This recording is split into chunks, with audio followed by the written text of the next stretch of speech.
joining us on the show right now. Good afternoon, Mr. Bhatnagar, and thank you so much for your time.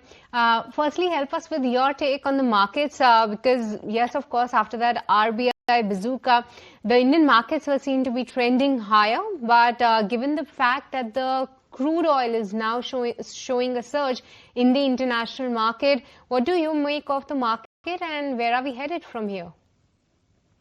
Good afternoon, and thank you for having me over here. See, we are positive on the markets over near term. What we are seeing is a very clear sign of economic revival, as also a potential for corporate earning revival as well. See, if you look at the global environment that we are in, both IMF and World Bank have cut the global growth estimate by 50 bits. In that kind of an environment, if your economy is growing at 6.5%, it's a still pretty decent number. And with the recent policy measures that you just mentioned by RBI, both on monetary side as also the regulatory steps that they had taken earlier, it actually provides a significant support to your economic growth outlook. And if the credit growth revives and or if the credit growth picks up, then there can be a small positive surprise on the RBI GDP growth estimates as well.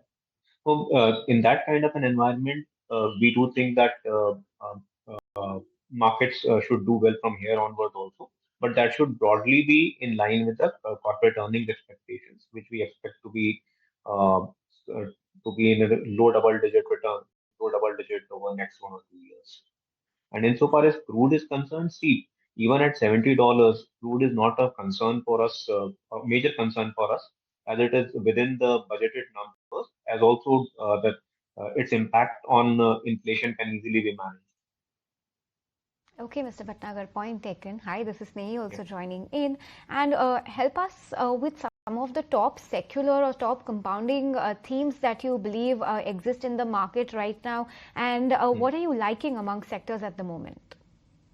See, the top confounding themes to my mind would be consumption now. What has happened is that over last 2 years, consumption has lagged. But now the factors uh, that were impacting the consumption or leading to slowdown are slowly receding. While we all know that rural consumption has revived, urban consumption also should now revive over next 1 or 2 years. One is one is led by your the tax cuts that government has announced. Secondly, the steps that RBI has announced uh,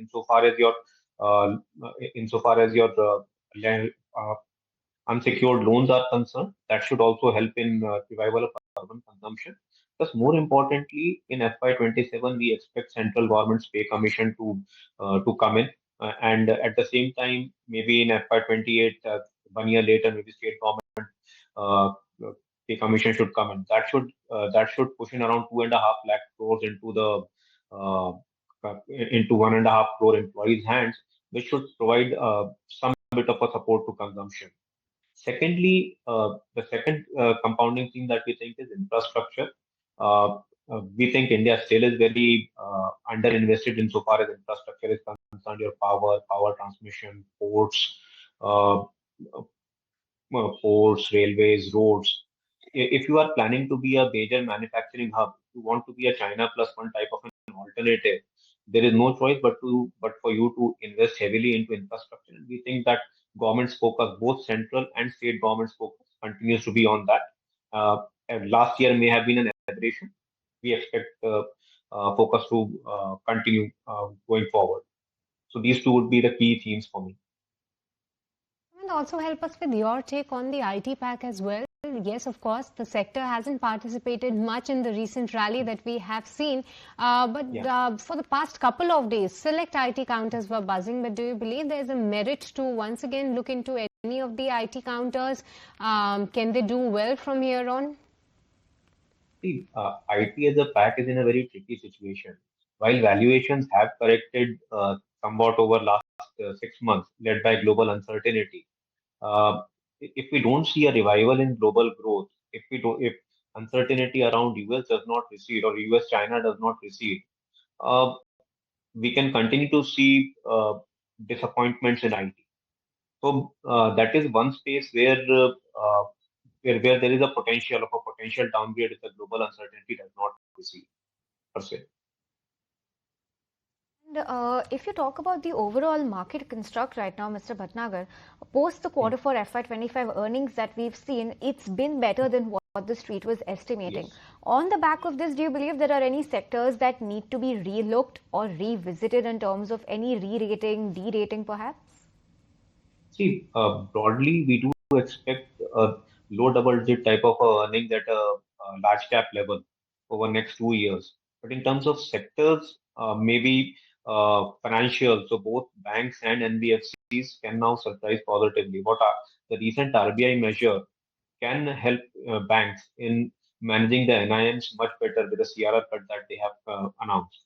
Plus, front loading of your repo rate cut should help your NBFCs as well. So broadly, there can be, and with the credit growth revival, there can be earning surprise coming in both these segments.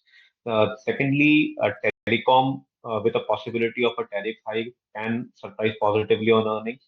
Cement, we do expect to do well with the prices holding up firmly and with the volume growth of 6-7%, cement can surprise on upside insofar as earnings are concerned. And consumption over next 2-3 years can surprise if the demand picks up. Drivers are now getting in place for the demand revival, but we need to watch out for that. And Sumit, help us with your take on metal as well, because in the latest news flow as per sources, we believe that the government is likely to hike the safeguard duty on the steel products beyond 12%. And also on a month-on-month basis, we are seeing the domestic steel production inching higher. Help us with your understanding that what will impact the steel stocks per se. Will it be the demand, will it be the price, or will it be the supply globally? See, our sense is that in the entire metal space, steel should be one space which should do reasonably well. Uh, even without your government support on anti-dumping or safeguard duties, steel volumes were still growing at a pretty healthy 8-9%. And with the government's plan to hike duty with a to 24%, it would only reduce the cheap Chinese imports that are coming in. So maintain a positive view on steel, but valuations also need to be looked at insofar as your steel stocks are concerned. That's on steel. And Mr. Bhatnagar, also help us understand your take on emerging sectors, something like an aviation perhaps as a subsector of defense. We've already seen a run-up, a significant run-up in some of these defense counters. Would you still continue to be bullish on defense and also aviation in terms of drones as a subsector of defense? See, insofar as defense is concerned, till about a month back, they used to be a narrative sector. But after the kind of proof that has been given in Operation Sindhu, the narrative part is over. Now they can actually offer a very attractive opportunity over a medium to long term. With the kind of proof that we have seen, we do expect some bit of an inquiries or increase in inquiries for your defense platforms as well. Earlier, we used to export consumables, but now platforms also are a fair game. But that is going to take time. So, insofar as near term is concerned, the recent rally prices in a lot of positives, and space as a whole may be fairly priced or maybe inching towards stretched valuations as well. Insofar as drones are concerned, specifically, see, uh, we have actually seen the importance of drones in your uh, in Operation Sindoor per se. And in fact, we have seen even in Russia-Ukraine war now that drones are a very effective uh, weapon system as well. Both drones both have a defense application as also your industrial application as well. So as a space, drone can do well, but unfortunately, there are not many options available to play this space. All right, Sumit, with this, we let you go on that note. Thank you so much for taking the time out and helping us with your take on various sectors that we just touched upon. But with this, viewers, it's now time to slip into a very short break in this edition of Markets and Noon. Don't stay anywhere. We'll be right back with more on the other side. पैसा लगा